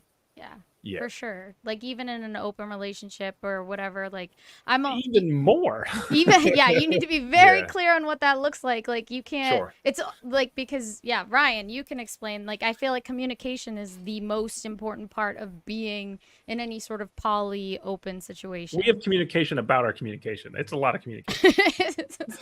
Overabundance of communication. It's an overabundance of communication. Oh well, okay. This is the final thing that I wanted to share. Because we just kind of like strangely bumped into it. I didn't know if we'd make it, but we just bumped into it. So this is about how communication is bad for men. I thought we were going somewhere else, but say that again. How communication is actually not good in for men, like in relationships. Communication is the worst sexual strategy for men. I knew I was going to get some pushback on this. Benny, you may agree to disagree, and that's cool. I have mad respect for you. But from a red pill perspective, communication is validation-seeking behavior. Now, it does have its place, and there is some nuance here. But if your girl isn't acting right, and you're trying to tell her that she isn't acting right, all you're doing is displaying your helplessness in the situation. By saying, if you keep acting like this, Susan, I'm going to leave, you're essentially giving her an ultimatum. And ultimatums are a declaration of powerlessness, because you're resorting to a direct threat to get them to do what you want them to do. And in doing so, you are sub-communicating your weak position. And this gives all the judgment power to your girl. If your girl has judgment power, whose frame are you operating in? Now you may try this. You might try communicating more. And she may start acting right if she wanted to. But if you think about it, if she wanted to act right, she already would be. A lot of the times, if guys find themselves at this point, it's because they lost frame a long time ago. They've been consistently failing her shit tests, and communicating more just does further damage because it makes him look even weaker. Communication is the worst sexual. Yeah. Like, are people just in horrible relationships where they hate each other, and it's like, how can I? That's what it fucking seems like.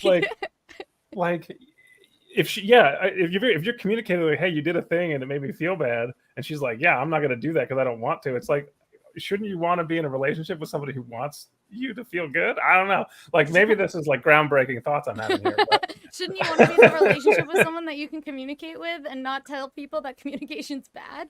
That's my perspective here. I do understand though. Like a lot of people. There's a lot of people who like. A lot of people live in a world where you have to play games, right? You can't just outright say what you're feeling, and so you have to mask. And you have to layer it. And I understand that is what a big part of the dating world looks like. So I maybe need to just step out of this conversation because I hate that shit. I'm like, fucking, like, I don't know. Like, when somebody tells me something and they act a different way, I don't date that person anymore. Like, I'm like, okay, we're not going to work out because I don't know what the fuck you're up to. But I realize that that's not, like, a lot of people are like, there's a lot of coded language and there's a lot of like, oh, I really care about these things that means something else or something similar or things.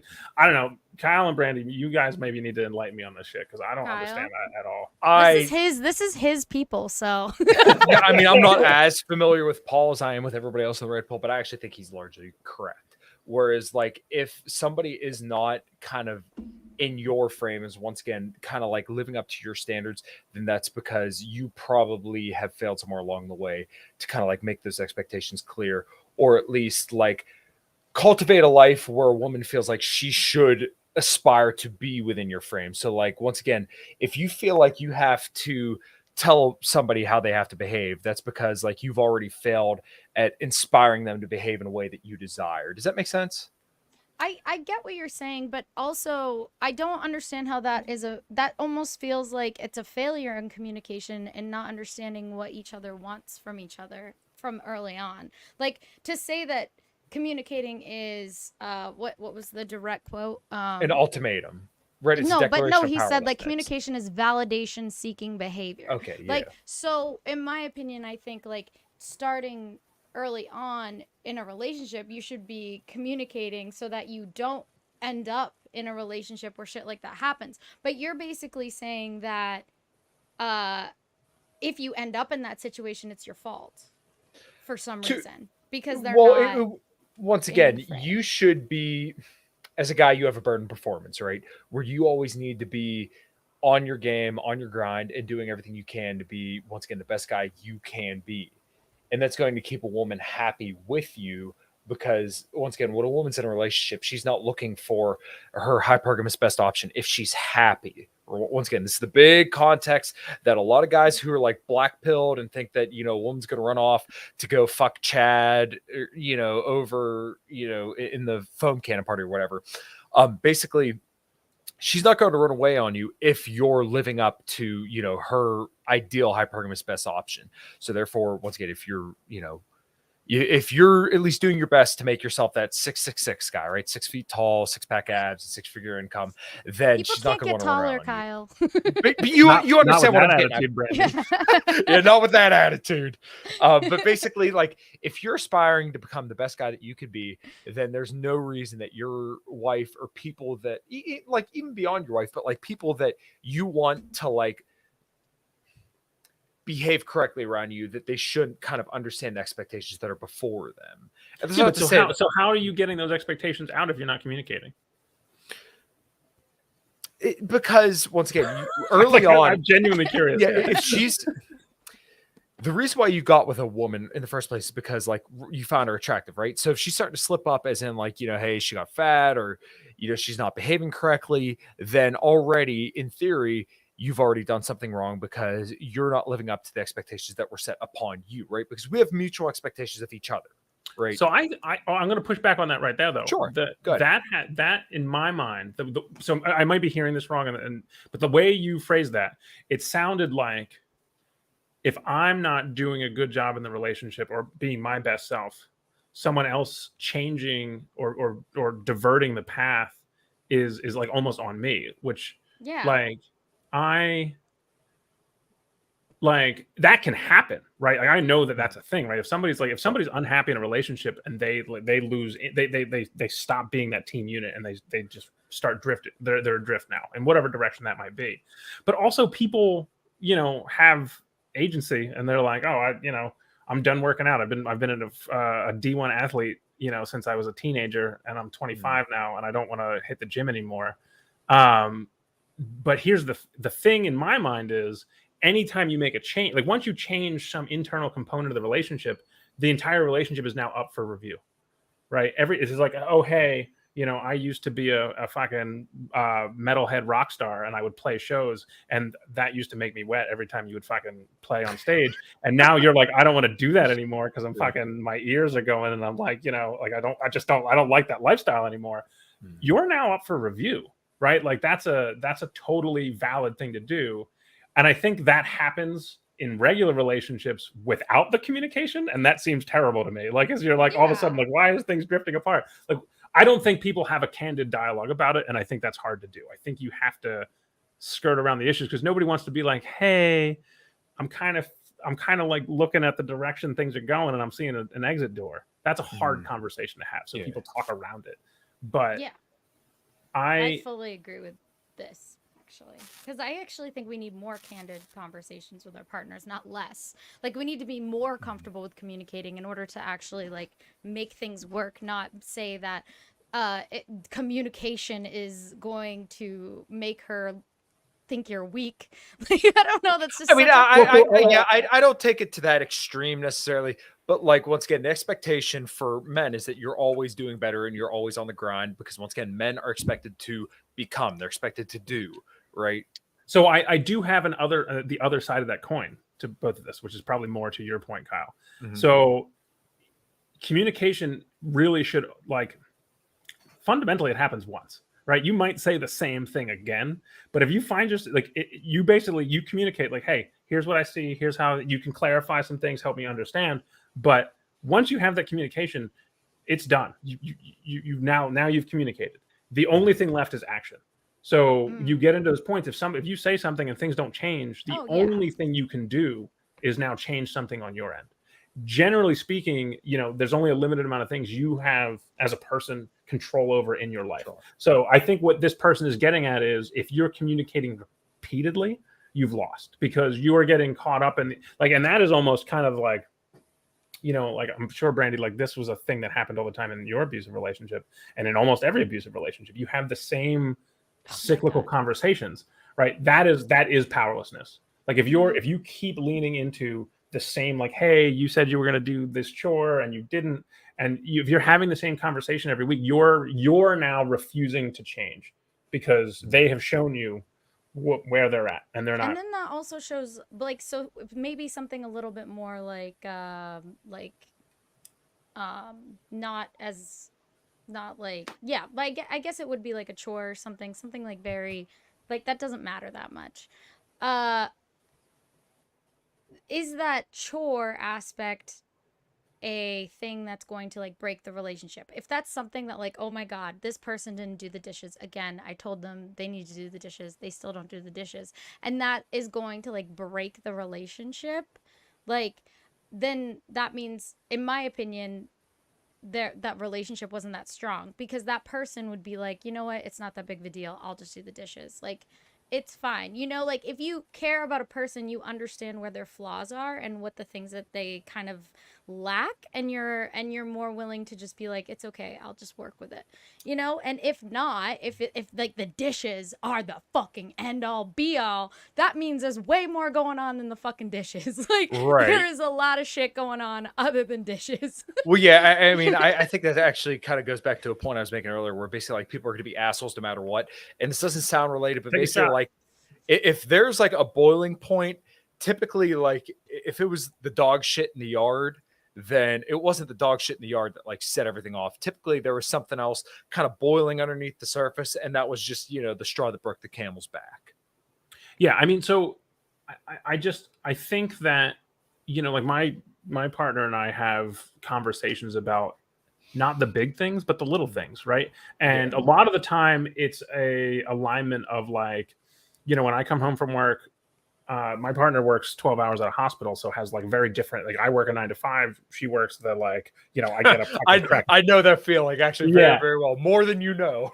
Yeah, so that like, so there's times when I'm like, oh man, it would be really great if on your day off you could do these things, and she's like, listen, you know, my day off is like precious and I don't want to do these things. And we come down to, it's compromise, right? You're like, all right, like what's more important? Like, am I annoyed more than you want to not do it, or vice versa, and things like that. And we find out things, and then, you know, you find a balance. And there's things, I actually do think there's generally going, like, most relationships aren't perfectly even across the board, right? It's like, I'm going to do all the like manual labor related, yeah, the fucking, but it's a trade-off, right? Like I get a lot of things that I really value and cherish out of this relationship. So, you know, I'm going to let a lot of the other things slide. Like I'm just going to do the dishes because that makes me happier. And I think there was a comment earlier here that I was trying to speak to that, right? The happy wife, happy life thing like that. I think that is tolerance, right? Just like let stuff slide. Like, oh, you know, you don't have to. It goes like, both ways, not just happy wife, happy life. It's like happy partner, happy sex. Yeah, we don't have a rhyme for it, but it's the same thing. Like, even if you're dating a dude, like, if you're not, like, doing basic, like, fucking him, you know, like, in general, like, the basic needs kind of thing, then, yeah, he's not going to be fucking happy. So, yeah, I mean, I feel like this is why you guys might be able to tell me if this is like actually a bad dating strategy, but I kind of tell people immediately like my vices. Like I immediately, like, I open with this shit. Like I'm like probably second date. Like I'll be like, by the way, these are all the things that are like that I have to work on.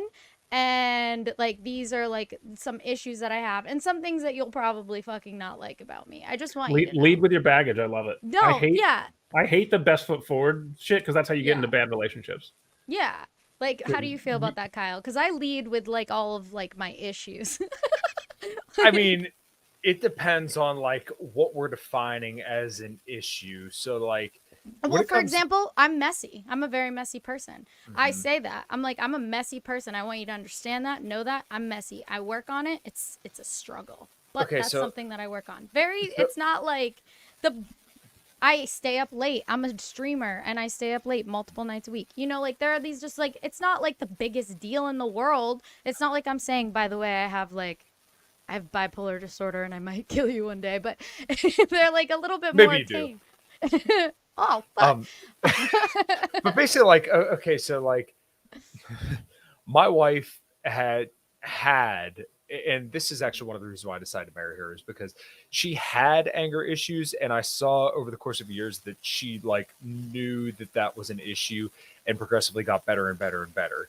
And like me, I'm as calm as the day is long. Like I don't get angry, so that's kind of like a compromise in this respect, where like, okay, well, if she has anger issues and I have patience, you know, more than anybody could fathom, then like, okay, we work well together in this respect, because like her anger, I can like, okay, you know, let's just relax, everything's all right.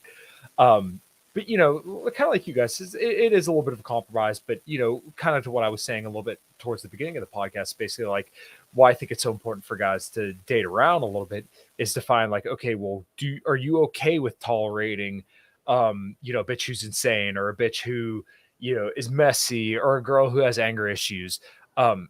That's up to you. And you know, if you're a guy with a short fuse, it's probably not best for you to date a woman who has a short fuse as well, because you're probably going to have some shit getting thrown around the house. You got to find out what's going to work best for you and what you can tolerate. And I think to speak to a little bit more of like maybe the alpha and beta characteristics, if you're, you know, the guy who inspires the best in people, and you know, you're worthy of, you know, being sought after, then maybe you can encourage some better behaviors in the people who you're courting. Now, that's not to say that's going to be the majority of guys, but I think if you are, you know, a high enough value guy, then maybe you could encourage out some better behaviors in women. And then over time, you'll find that, okay, well, maybe I can find somebody that will be more willing to step into my frame and, you know, perhaps embody more characteristics that I would like to see in my partner. Can you explain frame to me a little bit, just briefly? Because I hear this fucking term constantly on Red Pill content, and I'm still kind of confused on what the fuck frame is. It's basically there's no real easy way to describe it, but like it's kind of like one of those things, when you have it, you know it. So basically, like if you're a guy, you have created your own world and you are your own mental point of origin. So this is actually something I scribbled down earlier when we were talking. I didn't get to bring it up, but like kind of bringing it back to you know, frame is your mental point of origin. We're basically like, you think of yourself before you think of anybody else. It's enlightened self-interest, right? I cannot help anybody else until I best help myself, right? So like, in order for me to provide for my wife, my dogs, my workplace, I have to do these things. I have to have this time for myself. I have to, you know, have this workout regimen in place, so that way I'm at my best health to kind of provide for everybody else, or, you know, at least provide, you know, for the responsibilities that are expected of me, right? So that's mental point of origin. But don't both people have their own frame, and shouldn't both frames kind of be together, like cohesive? Because, for example, I'm someone that's super busy, and like I need to date someone that's okay with that. I have a lot of shit going on. I'm always going to have a lot of shit going on. I work fucking a lot. Shouldn't that be the same? Don't women also have the frame? Why is it the women go into the male frame? Like, is this sticking to your? As I'm also trying to understand this. Is this sticking to your? Like, here's my life. Here's what I want, and this is what I want to keep in frame, kind of thing. And then, you know, if somebody else has a different one, you don't want to let yours get overtaken by that. Is it? So is it an internal? I think Ryan's getting closer so there's to two frames, and you're trying to find someone that has a frame that's similar to yours. No, basically you would want a woman to assimilate to your frame, right? So basically, because you have cultivated a life that's so desirable, the woman's willing to step into your frame. I mean, it sounds like you want to find somebody whose frame will line up with yours, yeah. or Not somebody. In a way, yes, but I think like today you're gonna have to more so, like for the average guy, you're probably gonna have to find a woman whose like frame is more malleable to yours. But like as a guy, the ideal would be that you make yourself into the guy that, you know, a woman's willing to step into your frame because it's so desirable for her, and because once again, going back to the idea of, you know, hypergamy, that you're her hypergamous best option, that she's willing to step into your frame. I think we might need to do like an entire fucking other podcast episode on something similar to this, because I don't know about, I have a lot of feelings, because I feel like it should be a compromise. Like, you're both having your frames and you need to compromise on your frames together.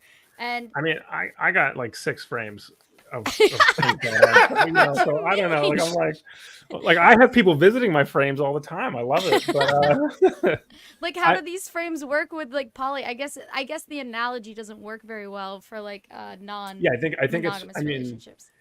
But even still, like, you know, I mean, I feel like, to me, this is, so what I'm hearing is you have your core self, right? This is who I am, and this is what I'm building myself to be.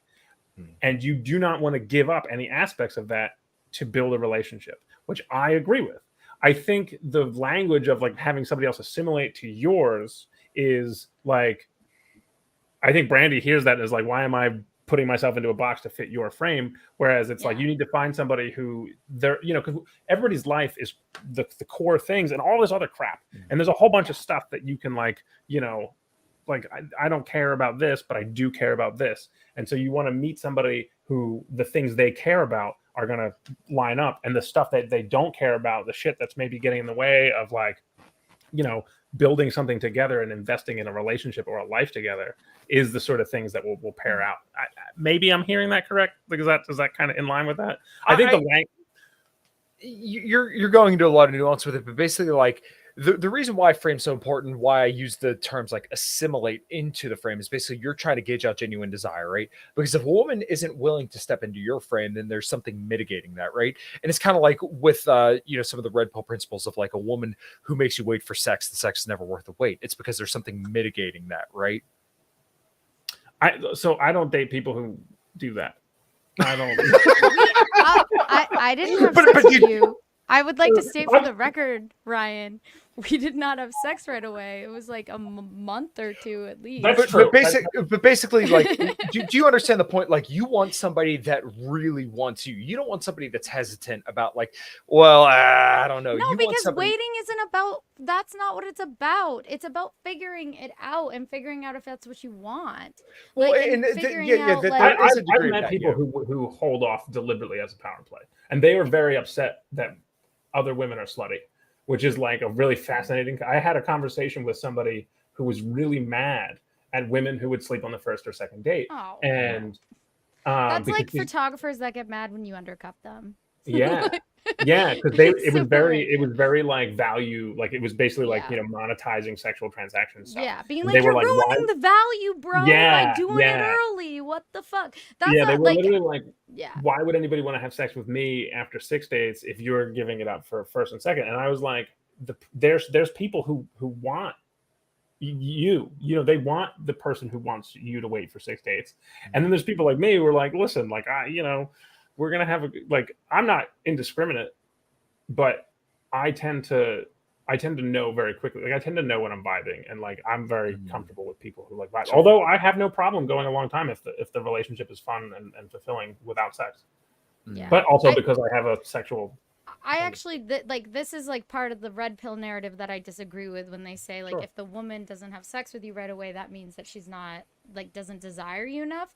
Because as a woman, I know that that's just not true, because a lot of us, like for me, it's like just making sure, like, is this what I want to do? And am I like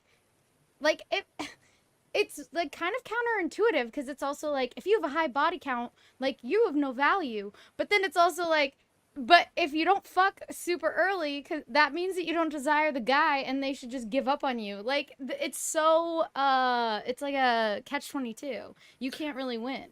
No, the reason why I disagree with this is because, once again, a guy that you would really want to be with, you would do anything to be with, right? And it's funny because actually, like, I had a girl tell me once. How do you know if you want to really want to be with them right away? I wouldn't know if I really want to be with them by the first fucking few dates. Like, I need time. Like, just because if you go on a date or two with somebody and you really enjoy, once again, like Ryan said, if you're vibing with them, then you're going to know right away. And like, if you're not pushing away their advances or anything like that, and that's not to say like you should do anything that makes you uncomfortable, but like, if you're comfortable with somebody and you really enjoy their presence, you really like them, you're typically not going to want to make them wait, because once again, you're a high value guy is going to have somebody else that's willing to give it up a little bit sooner. And that's not to say that you should give it up sooner, but once again, there is a mitigating factor. And I'm not saying that it's wrong. It's not.